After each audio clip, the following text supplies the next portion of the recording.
What is going on, Eye Warriors? It's your boy Edward V, and today we're going to talk about how many steps should you actually walk a day for weight loss or for health benefits. You see, I think there is such a misconception when it comes to my analysis of 10,000 steps, for example, or walking in general. I have a bunch of videos looking at walking in a positive light, but people cannot compartmentalize certain strategies. And when I explain other strategies of walking over 10,000 steps, people just go up in arms. So looking at the data, looking at the science, overall science, not just a single paper, how many steps should you actually be walking? We're gonna go ahead and break it down in this video.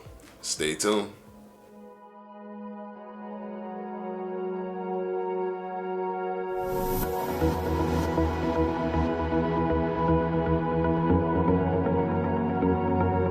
Alright guys, quickly before we start, this video is brought to you by yours truly, Fledge Fitness and the Fledge Fitness Jump Rope. If you haven't gotten yours yet, what are you waiting for? With an ergonomic design, aluminum handle, and swivel design, you can't go wrong with the Fledge Fitness Jump Rope. Only $16.50. You can click on the top right hand corner of this video or down in the description box below. And of course, as always guys, thank you so much for your support. Now let's go ahead and jump right into the video. So many researchers, scientists, medical researchers, and studies alike have looked at the notion of 10,000 steps just so that you understand where its origins come from. In terms of walking 10,000 steps, the origins of 10,000 steps came from marketing. It was not based off of any type of scientific research or anything like that. It was a marketing system to kind of simplify what it is to walk and exercise, but also promote whatever pedometer that they were selling. I believe this was a marketing system that was deployed in Japan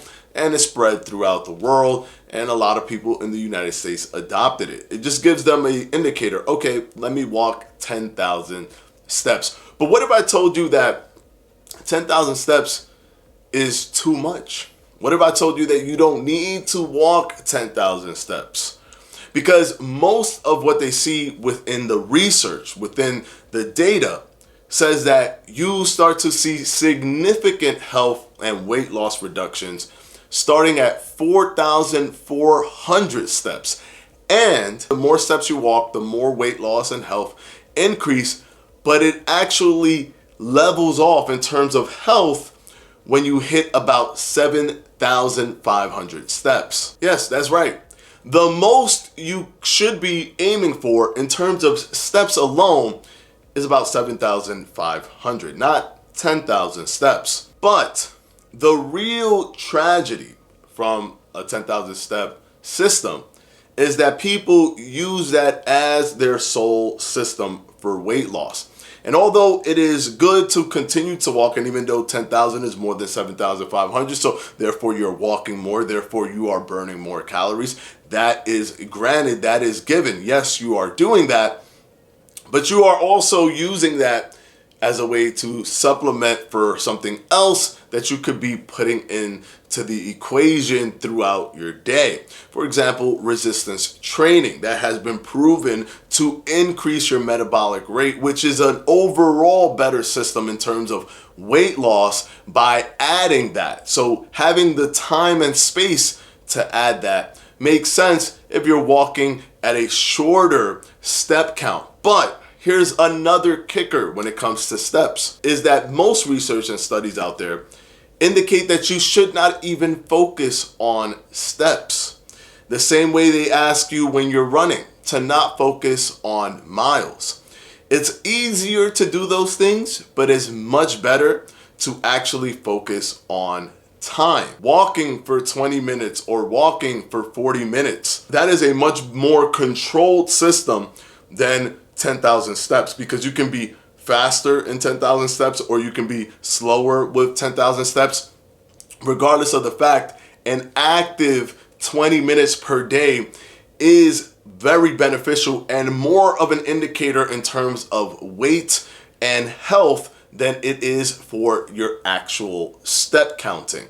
Because you can walk around your house and do these different things and not actually be so fully active throughout the day, but you got steps in incidentally, just walking around or walking in the mall or what have you. But it's actually important to strive for 150 to 200 active minutes in terms of cardiovascular health. And that gives you about 20 minutes per day where you should be active. Doesn't matter how far you go, doesn't matter how quick you do it or how slow you do it, but it's more important to be active for 20 minutes per day than to incidentally walk around and also get some steps in and then hit a specific step goal. But when looking at the step goals, the research and the studies show that anything more than 7,500 steps is somewhat unnecessary and can actually take away from other types of exercises that you can implement and combine with your walking, as opposed to just highlighting the walking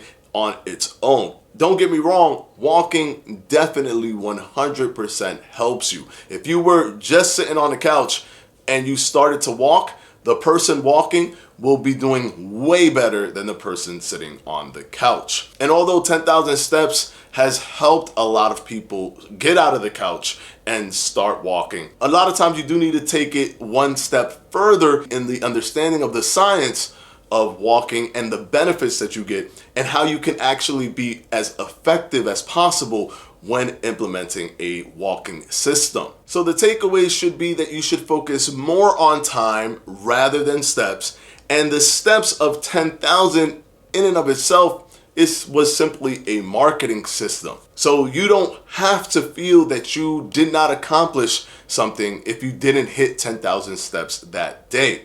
But also, please try to also incorporate resistance training. And it doesn't mean that you have to go to the gym and you have to use weights and you have to do all of those things. You can do resistance training at home. You can do sit-ups, lunges, push-ups, very simple resistance training, calisthenics that do not require you to have any type of equipment at all. As long as you are stimulating your muscles, this is helping you build more lean tissue. The more lean tissue you have, the higher your metabolic rate, and the more you partition the calories that you actually consume to power those muscles, thus giving you a better baseline in terms of calories burned versus calories stored, while also on top of that allowing you to walk at a reasonable amount of time that allows you to implement those resistance training exercises. It's more about being effective than about being as aggressive as you possibly can be. Hopefully this video has given you an insight on what the science and the studies say about the amount of steps that you should be walking per day. And of course, as always, I want to thank my patrons from my Patreon. I'm going to go ahead and put their names right up here.